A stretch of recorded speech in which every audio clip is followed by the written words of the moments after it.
you don't have the paper on Exodus, there's some there, that corner chair by the back doors. Give me one, John, Yeah, please. there's some back there. Yep, I'm gonna take some and pass Yeah, one on. it's the same Exodus paper that we had last week.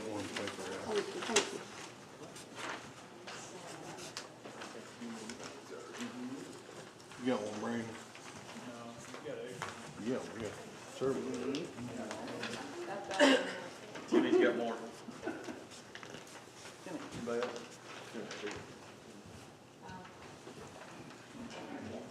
just kind of run back through here and touch on everything so far. We started off in creation, the key word was seed. Key people were Adam and Eve, Cain and Abel and Noah. The events of creation, the fall, the fight, the flood, the flood and the flock. The key truth was the purpose of creation, origins and relationship. The promise of redemption was the seed. And the pictures of redemption were the flood and the boat. In the patriarch era, the key word was faith. We had Abraham, Isaac, and Jacob, Joseph, Judah, and Job. Key events for the call and the covenant. Because there was a gap between God's promise and their fulfillment, we must walk by faith, not by sight. God's promises are passed from generation to generation. The picture of redemption was the substitutionary sacrifice. And that leads us to Exodus. What's the key words? Key person is Moses. The events, Exodus and Passover, giving of the law.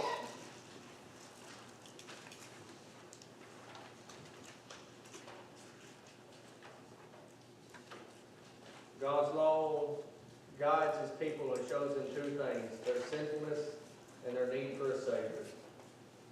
God, through Moses, provided a written history for his people so that the world can know him and his ways. The picture of redemption was the Passover. Moses came from the tribe of Levi, roughly 400 years after, from Joseph to Moses. That's a long time. The key words of freedom and boundaries. That's bondage and law. We're to walk by faith, not by sight. And we see so much of that throughout Exodus. Because of just everything going on with the Egyptians, and they're just rolling.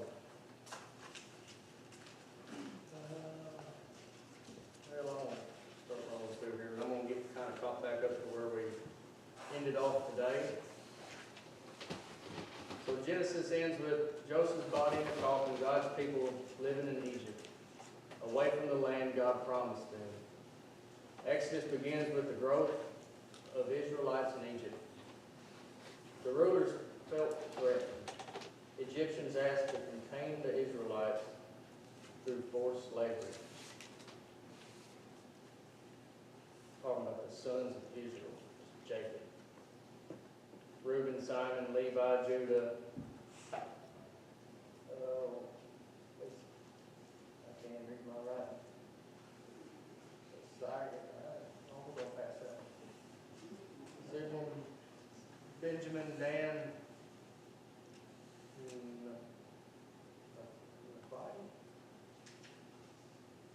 we're just going to skip all that. Gad and Usher.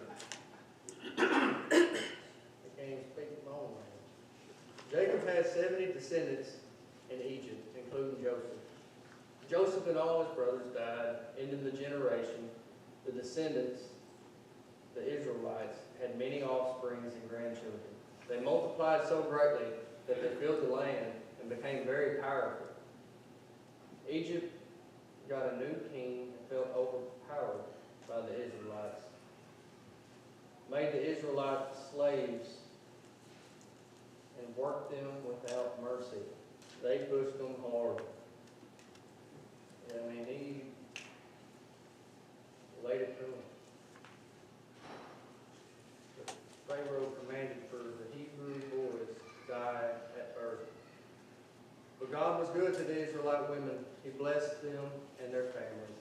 Moses was born. He was laid into the river. We know the story. Pharaoh's daughter adopted him when he was older. She named him Moses, for she lifted him out of the water. Moses, at this point, he's 40. He went to visit his people. He saw an Egyptian beating a fellow Hebrew, and Moses killed the man, hid the body in the sand. Pharaoh knew Moses killed the man, even though Moses thought nobody seen him. He thought he was pretty slick. How often we do something and we think we're slick, but God's always looking at us too. He fled to the land of Midian, met the daughters of Reuel, good enough, and married Zipporah.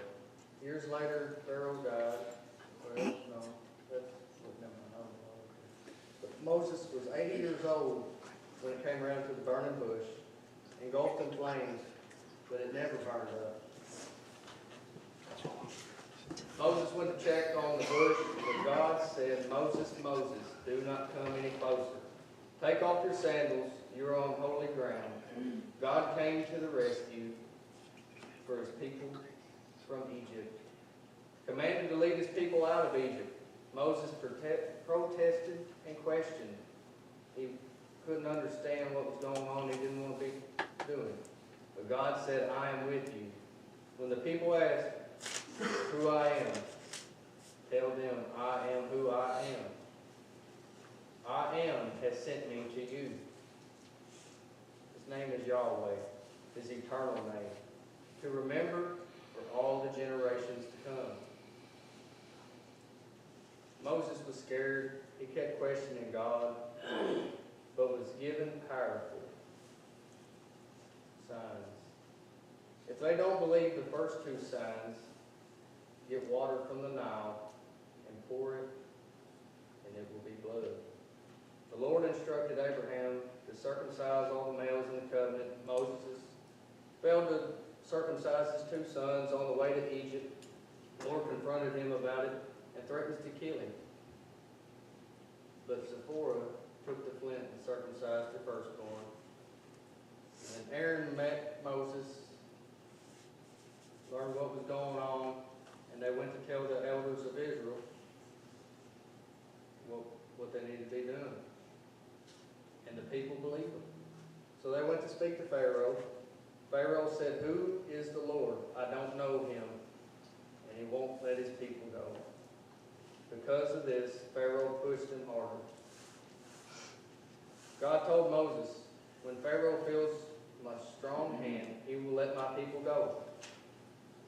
The Lord gave strict commands to Moses and Aaron to order their people to leave, even when the signs of Pharaoh's heart was hard and he did not listen. But the plagues dismantled the Egyptians' religion, their economy, their entire way of life, leaving Egypt in ruins. The plague of blood, the frogs, the gnats, flies, the plague against livestock, bulls, hail, locusts, darkness. The Lord said, I will strike Pharaoh and his land with one more blow. It leads to the first Passover. To the first month of the year, the 10th day, each family must choose a lamb and a young goat to sacrifice. The celebrating the Passover annually reminded Israel that God always keeps his promise, and no one is bigger than God. When the Israelites fled, the Egyptians took over, or took after them. It says that there were 600 chariots. Could you imagine 600 chariots coming after you? and they all had a leader. The people were scared, but Moses said, "Do not be afraid. Stand still and watch the Lord rescue you today." But the Lord opened up the Red Sea, let the Israelites through, and when the last one made it, the last Israelite made it through, the Egyptians that were coming through, that were down in the bottom, they got swept away. It's crazy, but that's God. Israel complained of the lack of food and water. Once they got to the other side, they already, after God's miracles, they already had a lack of faith in the Lord. They learned His presence ensures their provision. He provided. When the Amalekites attack Israel, Joshua leads Israel to defeat them. God promised total destruction for the Amalekites. That's a tongue twister. Moses appears before God on Mount Sinai. God declares a covenant with Israel, His holy land, kingdom of priests, instructs Moses to carefully prepare His people to be near His holy presence and to hear from Him. And the Ten Commandments identify Israel as the holy nation, called them to worship Him, to treat individuals with honor. How people view God determines their treatment of others. Israel was exposed to personal sin and selfishness.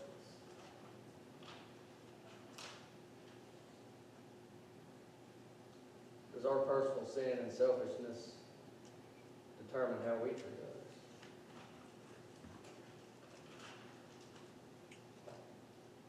God's rules are to show a righteous standard, provide boundaries, protect the vulnerable, teach respect and responsibility, reveal humanity's great capacity to do grievous things, and establish consequences for rule violators.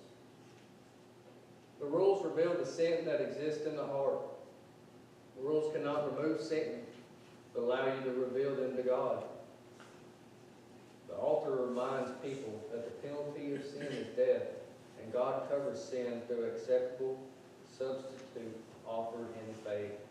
Substitutionary atonement is God's way. The substitutional sacrifice. When Adam and Eve ate the forbidden fruit, they failed to exercise dominion over their own appetites and ambitions. Their way, not God's. Since then we struggle with sinful ambitions. Without discipline, it leads to destruction. The community of Israel is called to be different from the other nations. God's presence sets them apart from others. God established boundaries for the land His people would inherit. He raised up a group of leaders among them. Those who dwell in God's presence must be characterized by complete devotion to Him. The Lord told Moses, "Have the people build me a holy sanctuary so I can live among them." Strict directions of a building.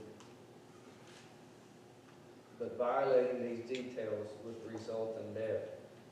Plans for the ark, the table, the lampstand, the tabernacle, for the altar of the offering, for the courtyard, for precise clothing for the priest, the chest piece, that's a sign of seeking a decision from God. And after all of those plans for that ark, the majority of those, it was significant, the finely woven linen. Pay attention to the detail on that. But the tabernacle becomes central to Israel. The priest's service sets them apart, but not above the rest of the people. through the dedication of the priest and laying of hands, sins transferred to a bull, a God bull, that, which was killed, blood on the altar. The blood represents life poured out of the penalty of sin. Daily offerings established a meeting place between God and his people.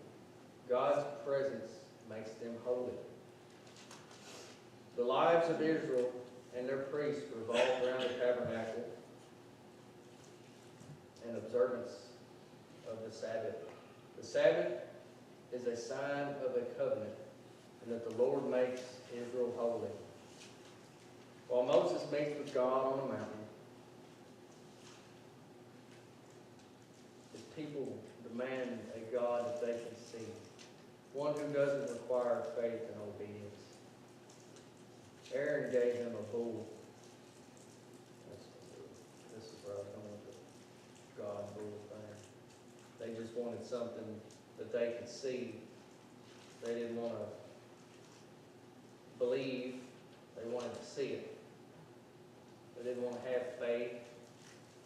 They just wanted to have something. And they worshiped this bull like Egypt did. But their actions cost them dearly, and they realized that the God they want is nothing like the God of Israel. They knew who they needed to be serving. They knew who was the Most High, but they weren't willing to do that. They came around. And Moses intercedes for the people. And God reiterates the need for wholehearted devotion. He gives them more instructions for the entry into Canaan. From the time spent with God, Moses reflects the glory of the Lord before the people. God forbids his people from working on the Sabbath. We need to honor the need for rest, enjoy his presence, celebrate his provisions as we observe. Moses called the people to contribute to the building and the tabernacle with a specific list of needs. And the offerings surpassed Moses' list. The forgiven gave graciously. Attention was given to detail. The tabernacle lasted over 500 years until Solomon built the temple of Jerusalem. It was to be a piece of heaven on earth, a holy place where God dwells among his people. So many people worked on that, and there was so much given. They were blessed beyond what they thought they would be. Y'all reading that? That was today's. That's got us caught back up through Exodus. I thought that was going to take me a whole lot longer. Rolled through that a lot longer than it took me to write.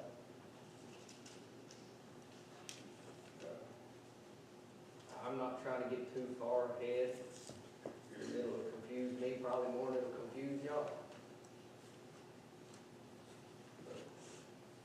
That's what we've read so far in Exodus. We've got a few more days left, actually in Exodus, before we roll into Leviticus. I think until Sunday, Sunday. and it's Exodus and Leviticus. Begins, I think. I kind of look too far ahead. Lord says, don't worry about tomorrow. Tomorrow will take care of itself. I may have used that out of context. Anybody got any questions about what they read? Any of the questions from this week? Anything stuck out to anybody? When God told Moses he was talking about Pharaoh and hardening his heart, he knew, I'm just gonna test him just a little bit when he's doing all the plagues. And then he said he's gonna show him his strong hand. And then, of course, in today's society, in fighting like UFC or boxing or anything like that, it's a jab. Your weaker hand is always your jab. And I believe that's what, that's what God was doing right there. He was just popping Pharaoh, and when he came, with the Passover, he laid him out, and you saw it in Pharaoh, because he was like, get out of here, take your people and your God and get out of my country.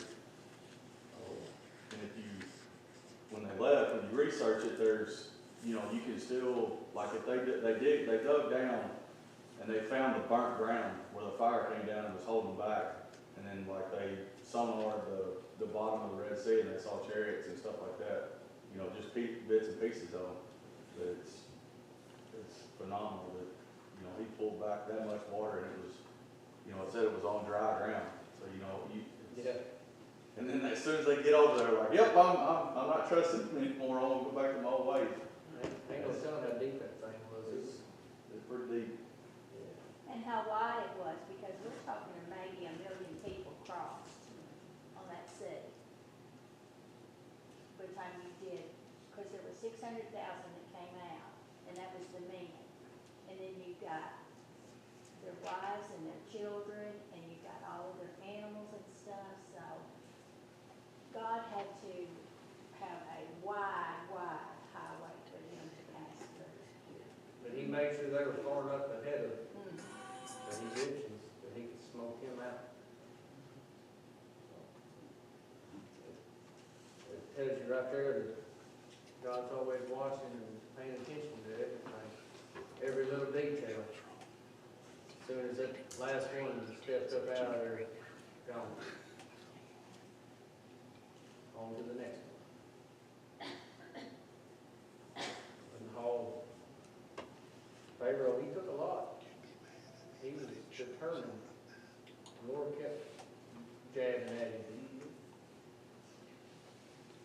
But God told Moses before he ever went that he would harden Pharaoh's heart.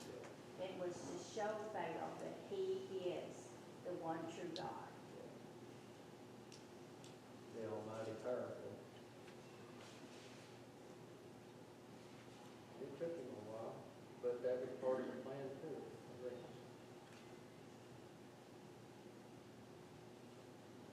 Anybody else got any questions? I got one. Jordan, after Aaron made the golden calf, he says, Aaron saw how excited the people were, so he built an altar in front of the calf. Then he announced, tomorrow will be a festival to the Lord, all capital letters. That's on page 141, top left-hand side. Was he just adding the calf to God? For adding it to it with. I don't know. I don't either. Somebody does.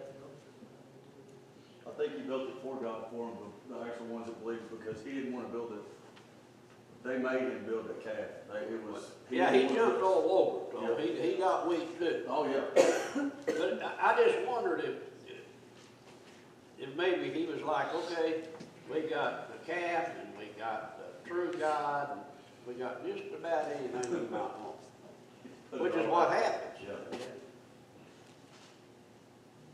Find anything and everything.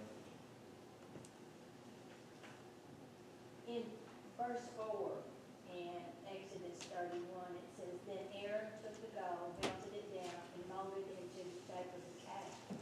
And then you go down to 24.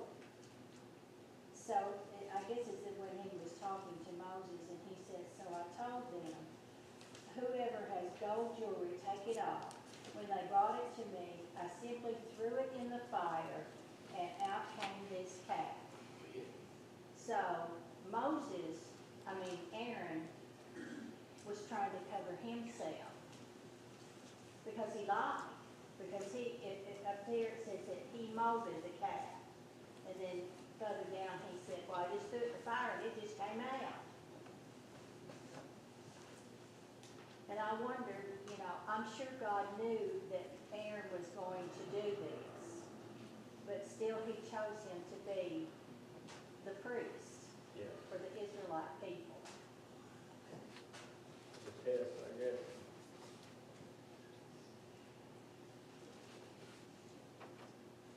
Anyone else? Well, next week Ryan will be back. Everybody can stay rolling, not have to listen to me mumble and jabber up here. Sure y'all getting tired of looking at me already, so. I think it's interesting how that God told them how to construct the temple, all the utensils, the lampstands. All the everything. details. It had to be absolutely beautiful inside. Yeah. Just, because we're talking about the lampstand. It was have the leaves on it like the almond bush, and covered with, everything was covered in gold. I can't imagine what it was like. There's so much detail, it's my brain, I can't even wrap it around it. I'd love to have seen it, and they said it lasted, it was there for 500 years, I believe. And I know it stayed beautiful that whole time. And it wasn't just one, wasn't one tent, it was 3 different sections of that. They had the cloth inside, and then they had the goat hair, and then they had the hides on top of it to protect it.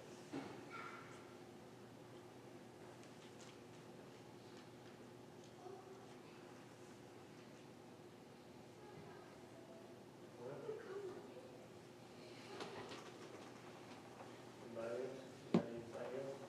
About that?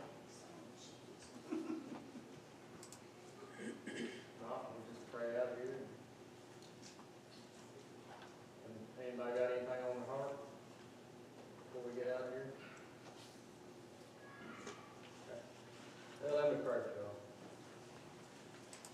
Lord, I'm just so thankful that you allowed us to come here together tonight, Lord, despite the weather and the cold and the rain, Lord. Just thank you for allowing us to come here and get into your word and discuss a little bit together, Lord. I just thank you for this food. Thank you for this fellowship, Lord. Just guide us, direct us, be with our hearts and our minds, Lord. Just allow us to see what you're doing in our lives and our community around us, Lord. Be with the needs that are lifted up tonight, Lord. Be with Brother Ryan as they're coming back home tomorrow night, Lord. I'm just ready to sing, Lord. I know what his family is and his mother, Lord. And I just pray you lift up Miss Debbie. Everything's going on, Lord. Just lay your healing hand upon her. Lord, just bring us back next time. Lord, just allow us just to be disciples through this school. Thank you and we love you in Jesus' name.